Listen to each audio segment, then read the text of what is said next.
So நம்ம என்னதான் AI video, coding video இந்த மாதிரி காம்ப்ளிகேட்டட் வீடியோஸ் போட்டால் கூட இந்த முதல்வன் படத்தில் வர ரகுவரன் மாதிரி அதெல்லாம் சொல்லாத.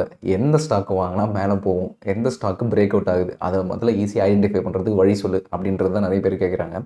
ஸோ அதனால் இது எல்லாத்தையும் தள்ளி வச்சுட்டு சார்ட் ஸ்கேனரு, இந்த சார்ட்டிங்க்கு, ட்ரேடிங் வியூ, இது எதுவுமே இல்லாமல் சிம்பிளாக வெறும் என்எஸ்சி வெப்சைட்டை மட்டும் யூஸ் பண்ணி, எக்ஸலை மட்டும் யூஸ் பண்ணி எப்படி ஒரு பிரேக் அவுட் ஸ்டாக்ஸை கண்டுபிடிக்கலாம் அப்படின்றது தான் டீட்டெயிலாக இந்த வீடியோவில் பார்க்க போகிறோம். ஸோ ட்ரெண்டிங் ஸ்டாக்கை ஐடென்டிஃபை பண்ணுறதுக்கு ஏகப்பட்ட மெத்தட் இருந்தால் கூட first and straight forward simplest method என்னென்னா 52 வீக் ஹையோ இல்லை ஆல் டைம் ஹையோ ஒரு ஸ்டாக் ஃபஸ்ட் டைம் ஹிட் ஆகும்போது என்ன ஆகுதுன்னா அங்கேருந்து ஒரு இன்ஸ்டிடியூஷனல் பையிங் ப்ரெஷர் வரும்.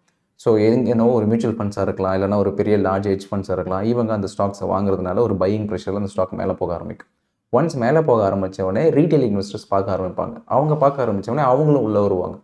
அவங்க உள்ளே வந்ததுக்கப்புறமா அந்த ஸ்டாக்கு இன்னும் நியூ 52 வீக் ஐயோ இல்லை இன்னும் நியூ ஆல் டைம் ஐயோ ஹிட் ஆகிறதுக்கு நிறைய சான்ஸ் இருக்குது. ஸோ இதை எப்படி ஏர்லியர் ஸ்டேஜ்லேயே ஐடென்டிஃபை பண்ணுறது அப்படின்றத தான் இப்போ நம்ம ஸ்டெப் பை ஸ்டெப்பாக பார்க்க போகிறோம். ஸோ டேரெக்டாக என்எஸ்சி வெப்சைட் போயிடுங்க. ஸோ NSEindia.com அந்த வெப்சைட் போயிட்டிங்கன்னா இதில் ஏகப்பட்ட டேட்டாஸ் இருக்கும். இதில் டேரெக்டாக மார்க்கெட் டேட்டான்னு இருக்கு இல்லையா, அந்த மார்க்கெட் டேட்டா வந்துட்டு இங்கே 52 வீக் ஹை லோ அப்படின்னு ஒன்று இருக்கும். அதை கிளிக் பண்ணுங்கள். ஒன்ஸ் கிளிக் பண்ணி வந்ததுக்கப்புறமா எந்தெந்த ஸ்டாக்ஸ்லாம் 52 வீக் ஹையில் இருக்குது, எந்தெந்த ஸ்டாக்ஸ்லாம் 52 வீக் லோவில் இருக்குது அப்படின்றது வந்துடும். ஸோ இப்போது இதை ஃபர்தராக இந்த எக்ஸல் இருக்கு இல்லையா, அதை டவுன்லோட் பண்ணி நம்ம ஃபர்தராக அனலைஸ் பண்ணலாம். ஸோ டவுன்லோட் எக்ஸல்னு கொடுத்துட்டிங்கன்னா இதில் எல்லா ஸ்டாக்ஸ் வரும். இந்த செக்மெண்ட்ஸே பார்த்தீங்கன்னா ஈக்விட்டி செக்மெண்ட்ஸு, பிஇ அந்த மாதிரி ஏகப்பட்ட செக்மெண்ட்ஸ் இருக்கும். நம்ம வெறும் ஈக்விட்டி செக்மெண்ட்ஸ் மட்டும் தான் ஃபோக்கஸ் பண்ண போகிறோம். ஸோ ஒன்ஸ் நீங்கள் இப்போ டவுன்லோட் பண்ணிட்டீங்கன்னா இதில் என்னென்ன டேட்டா இருக்குன்னா, என்ன ஸ்டாக் சிம்பிள், என்ன கேட்டகரி, கரண்ட் ப்ரைஸ் என்ன, எவ்வளோ பர்சன்டேஜ் சேஞ்ச் ஆகிருக்கு நேற்றுக்கும் இன்றைக்கும், நியூ 52 வீக் ஹை ப்ரைஸ் என்ன, ப்ரீவியஸ் ஹை என்னவாக இருந்தது, அண்ட் அந்த ப்ரீவியஸ் ஹை எந்த டேட்டில் இருந்தது.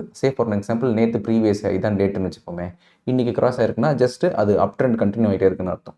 ஒரு 3 மாதத்துக்கு முன்னாடி தான் ப்ரீவியஸ் ஹை இருந்திருக்கு, அதுக்கப்புறம் இன்றைக்கி ஆல் டைம் ஹையோ இல்லை 52 வீக் ஹையோ வந்திருக்குன்னா என்ன அர்த்தம்னா, ஒரு கன்சால்டேஷன் ஃபேஸ்லேருந்து பிரேக் அவுட் ஆகி மேலே போகும்போது நம்ம ஏர்லியராக அது உள்ளே போயிடலான்னு அர்த்தம். ஸோ இப்போ நம்மளோட ஒரே வேலை என்னென்னா, எந்தெந்த ஸ்டாக்ஸ்லாம் இந்த 52 வீக் ஹை ஹிட் ஆகிருக்கு பட் ரொம்ப நாளைக்கு அப்புறம் ஹிட் ஆகிருக்கு அப்படின்றது தான் பார்க்க போகிறோம். ஸோ இந்த ப்ரீவியஸ் ஹைக்கும் கரண்ட் டேக்கும் ஒரு டிஃப்ரென்ஸ் இருக்கணும். அட்லீஸ்ட் ஒரு ஃபியூ வீக்ஸ் அது டிஃப்ரென்ஸ் இருந்ததுன்னா கரெக்டாக அந்த கன்சல்டேஷன் ஃபேஸ் கிராஸ் பண்ணி பிரேக் அவுட்டில் நம்ம என்டர் ஆகிட்டோம்னு அர்த்தம். ஸோ அந்த ஸ்டாக்கை எப்படி ஐடென்டிஃபை பண்ணுறதுன்னு பார்ப்போம். ஸோ நீங்கள் டவுன்லோட் பண்ண எக்ஸில் ஓப்பன் பண்ணிங்கன்னா இந்த டேட்டாஸ் தான் இருக்கும். ஸோ இன்னும் சிம்பிள், சீரிஸ், LTP நான் முன்னாடி சொன்ன அந்த டேட்டா தான் இருக்கும். இப்போ நம்ம என்ன கண்டுபிடிக்க போகிறோம்னா, ப்ரீவியஸ் ஹை, இதுக்கு முன்னாடி அந்த ஹை வேல்யூ எப்போ வந்திருக்கு, அச்சீவ் ஆகிருக்கு இந்த ப்ரீவியஸ் ஹை வேல்யூ அப்படின்றத டேட் கொடுத்துருவாங்க. ஸோ இன்றைக்கி டேட்லேருந்து அந்த ப்ரீவியஸ் ஹை டேட் எவ்வளோ நாள் தள்ளி இருக்குது அப்படின்றத ஃபஸ்ட்டு நோட் பண்ணணும். ஸோ நம்ம இங்கே புதுசாக ஒரு ஃபார்முலா க்ரியேட் பண்ணுவோம். டுடே அப்படின்னு போட்டுட்டு மைனஸ் இந்த டேட் கொடுத்துட்டிங்கன்னா இதை நம்பர்ஸில் மாற்றிட்டிங்கன்னா ஸோ இந்த வந்து ப்ரீவியஸ் டே, இந்த சப்போஸ் இப்போது அசோக் லைலாண்ட் எடுத்துரும். அசோக் லைலாண்டோட ப்ரீவியஸ் ஹை வந்து 133, இன்றைக்கி 134. ஸோ இன்றைக்கி அந்த ஒரு அப் ட்ரெண்ட் கண்டினியூ ஆகிட்டே இருக்குது. ஸோ இந்த அப் ட்ரெண்ட் ஆல்ரெடி எமர்ஜ் ஆகிருக்கலாம்.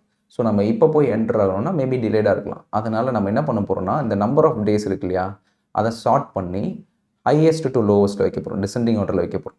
ஸோ எந்த ஸ்டாக்லாம் வந்து ரொம்ப நாளைக்கு அப்புறமா ஒரு 52 வீக் ஹை ஹிட் ஆகுதோ அந்த ஸ்டாக்குக்கு இம்பார்ட்டன்ஸ் கொடுக்க போகிறோம். ஸோ இப்போது இந்த 2 எக்ஸாம்பிள் மட்டும் எடுத்துப்போம். First BGR energy. ஸோ இந்த BGR எனர்ஜி பார்த்தீங்கன்னா ப்ரீவியஸ் ஹை எப்போனா 24 Jan 2025. ஸோ ஆல்மோஸ்ட் 208 நாளைக்கு முன்னாடி தான் அதோட ப்ரீவியஸ் ஹை 145 இருந்திருக்கு. அதுக்கப்புறமா இப்போது அந்த ஹையை க்ராஸ் பண்ணி புது 52 வீக் ஹை கிரியேட் ஆகிருக்கு. ஸோ அப்படின்னா ஆல்மோஸ்ட் ஒரு 8 months கிட்ட கன்சல்டேஷனில் இருந்த ஸ்டாக்கு இப்போ நியூ ஹை ஸ்டார்ட் ஆகிடுச்சு. அப்போனா இங்கேருந்து இன்னும் ஃபர்தராக பிரேக் அவுட் போகிறதுக்கு நிறையவே சான்ஸ் இருக்குது. ஸோ இப்போ அந்த ஸ்டாக்கை நம்ம சார்ட்டில் பார்த்தாலே உங்களுக்கு கிளியராக புரிஞ்சிடும். ஸோ இந்த BGR எனர்ஜியோட ஷேர் ப்ரைஸ் பார்ப்போம். ஸோ இந்த BGR எனர்ஜியோட ஷேர் ப்ரைஸ் பார்த்தீங்கன்னா அப்ராக்சிமேட்லி நம்ம முன்னாடி சொன்ன மாதிரி ஜனவரியில் ஹிட் ஆகிருக்கு அந்த ஹை. அதுக்கப்புறமா பார்த்தீங்கன்னா இப்போ தான் ஹை ஹிட் ஆகிருக்கு.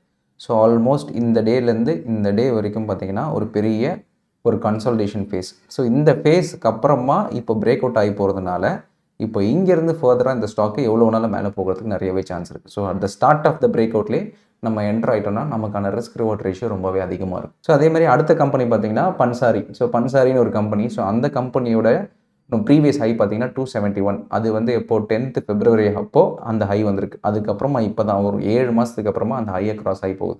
ஸோ இப்போ அந்த ஷேர் ப்ரைஸ் எங்கே இருக்குன்னு பார்ப்போம். ஸோ இதுதான் அந்த பன்சாரியோட ஷேர் ப்ரைஸு. ஸோ இதில் பார்த்தாலே உங்களுக்கு தெரியும். ஸோ ஆல்மோஸ்ட் இந்த லெவலில் 2 வாட்டி கிராஸ் பண்ண ட்ரை பண்ணியிருக்கு. அதுக்கப்புறம் இப்போ கிராஸ் ஆகிடுச்சு. ஸோ ஆல்மோஸ்ட் இப்போ இந்த ரேஞ்சிலேருந்து ஒரு பெரிய ஒரு 7 மந்த்ஸ் கன்சால்டேஷன் ரேஞ்சிலேருந்து பிரேக் அவுட் மட்டும் ஆகாமல் பிரேக் அவுட் ஆகி ஒரு 52 வீக் ஆகி அண்ட் ஆல் டைம் ஹையாக ஹிட் ஆகுது. ஸோ இங்கேருந்து ஃபர்தர் பிரேக் அவுட்டை இன்னும் நிறைய சான்சஸ் இருக்குது இந்த அப் சைட் கண்டினியூ ஆகிறதுக்கு. அண்ட் கரெக்டாக அதே அந்த ஸ்டார்ட் ஆஃப் த அந்த ரன்னிங் ரேஸ் ஸ்டார்ட் ஆகுதுன்னா அந்த ஸ்டார்ட் ஆஃப் த ரேஸ்லேயே நம்ம பிடிச்சிட்டோம்னா ஸோ இன்னும் ஃபர்தர் அப் ட்ரெண்டை ஈஸியாக நம்ம ரைட் பண்ணிடலாம். ஸோ இதுதான் இன்னும் ஓவராலாக எப்படி நம்ம ஒரு என்எஸ்சி வெப்சைட்டை யூஸ் பண்ணி ஒரு டேட்டாவை டவுன்லோட் பண்ணி வெறும் 3 ஸ்டெப்பில் இந்த மாதிரி ஒரு ட்ரெண்டிங் ஸ்டாக்கை எப்படி ஐடென்டிஃபை பண்ணுறதுக்கான ஸ்டெப்ஸ். ஸோ இதில் அதர் ஸ்டாக்ஸ்லாம் இருக்குது. இப்போ பார்த்தீங்கன்னா ஃபோர்டிஸ் இருக்குது அண்ட் அசோக் லைலாண்ட் இருக்குது. இப்போ இந்த மாதிரி ஷேர்ஸ்லாம் எடுத்துட்டிங்கன்னா ஜஸ்ட் லாஸ்ட் 6 days பிஃபோர் தான் வந்து ஒரு ஹை ஆயிருக்கு. இப்போ திருப்பி அந்த ஹையை கிரியேட் ஆகி ஃபர்தராக மேலே போகுதுன்னு அர்த்தம். அந்த அப் ட்ரெண்ட் கண்டினியூ ஆகிட்டே தான் இருக்குது. ஸ்டார்ட் ஆஃப் த அப் ட்ரெண்டில் நம்ம பிடிக்கல, ஆல்ரெடி அப் ட்ரெண்ட் ஆயிருக்கு. அந்த அப் ட்ரெண்டில் நம்ம வேணும்னா அந்த ஜேர்னியில் ஜாயின் பண்ணிக்கலாமே தவிர ஒரு ரன்னிங் ரேஸ் ஸ்டார்ட் ஆகுதுன்னா அந்த ஸ்டார்ட்லேயே பிடிச்சாதான் அந்த பெரிய ட்ரெண்டை கேப்சர் பண்ண முடியும் இல்லையா? ஸோ அதுக்கு தான் அந்த நம்பர் ஆஃப் டேஸ் கொஞ்சம் அதிகமாக இருந்தால் better. So this is what I want to convey. So ஓவராலாக ஒரு 52 வீக் ஹை ஸ்டாக்கோ இல்லை ஒரு ஆல் டைம் ஹை ஸ்டாக்கோ நிறைய ஸ்டாக் அந்த மாதிரி பிரேக் அவுட் ஆகி போகலாம். பட் நம்மளோட ஃபோக்கஸ் என்னென்னா எந்த ஸ்டாக்கு ரொம்ப நாளுக்கு அப்புறமா ஒரு கேப் விட்டு ஒரு கன்சல்டேஷன் ஃபேஸ்க்கு அப்புறமா அந்த பிரேக் அவுட் 52 வீக் ஹையை கிராஸ் ஆகி வருதோ அதில் நம்ம ஸ்டார்டிங்கே பிடிச்சிட்டோம்னா நம்ம பெரிய ட்ரெண்டை கேப்சர் பண்ணலான்ற ஒரு ஐடியா வச்சு தான் இது எக்ஸ்பிளைன் பண்ணேன். So hope you found this helpful. இதில் ஏதாவது டவுட்ஸ் தான் நீங்கள் கமெண்ட்ஸில் மென்ஷன் பண்ணுங்கள், நான் அட்ரஸ் பண்ணுறேன்.